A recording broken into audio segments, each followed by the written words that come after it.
സിറിയയിലെ ദമാസ്കസിലെ പ്രസിഡന്റിന്റെ കൊട്ടാരത്തിനു സമീപം വ്യോമാക്രമണം നടത്തിയതായി ഇസ്രായേൽ. സിറിയൻ ഭരണകൂടത്തിനുള്ള നേരിട്ടുള്ള സന്ദേശമാണിതെന്നും ഡ്രൂസ് സമൂഹത്തിന് ഭീഷണിയാകുന്നതിനെതിരെ മുന്നറിയിപ്പ് നൽകുന്നതായും പ്രധാനമന്ത്രി ബെഞ്ചമിൻ നെതന്യാഹുവും പ്രതിരോധ മന്ത്രിയും സംയുക്ത പ്രസ്താവനയിൽ പറഞ്ഞു. അഹമ്മദ് ഹുസൈൻ അൽഷറിയുടെ കൊട്ടാരത്തിന് സമീപമുള്ള ആക്രമണം ഇസ്രായേൽ പ്രതിരോധ സേനയും സ്ഥിരീകരിച്ചു.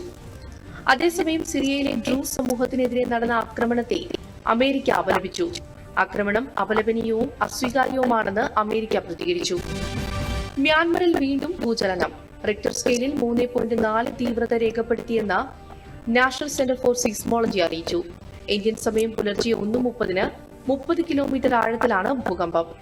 മ്യാൻമറിൽ മാർച്ച് 28-നുണ്ടായ ഭൂകമ്പത്തിൽ കനത്ത നാശനഷ്ടങ്ങൾ രേഖപ്പെടുത്തിയിരുന്നു. രാജ്യത്തുടനീളമുള്ള നിരവധി ബഹുനില കെട്ടിടങ്ങൾ തകരുകയും അടിസ്ഥാന സൗകര്യങ്ങൾ തകരുകയും ചെയ്തു. മ്യാൻമറിലെ ജനസംഖ്യയുടെ 46% വരുന്ന സാഗിംഗ്, മണ്ഡലെ, ബാഗോ, യാങ്കോൺ എന്നിവിടങ്ങളിൽ ഭൂകമ്പ സാധ്യതയുള്ള പ്രദേശങ്ങളാണ്. ഇസ്രായേലിനെ ഭീതിയിലാഴ്ത്തി പടർന്നുപിടിച്ച കാട്ടുതീ നിയന്ത്രണ വിധേയം.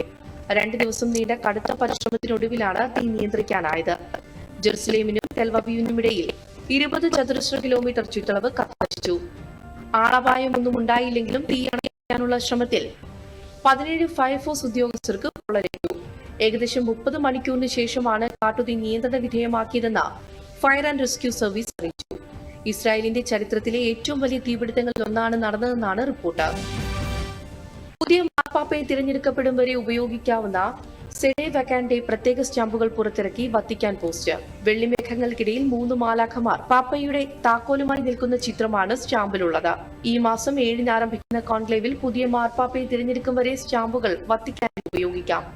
1929-ലാണ് ആദ്യമായി സെഡെ വക്കാൻഡെ സ്റ്റാമ്പുകൾ പുറത്തിറക്കിയത്.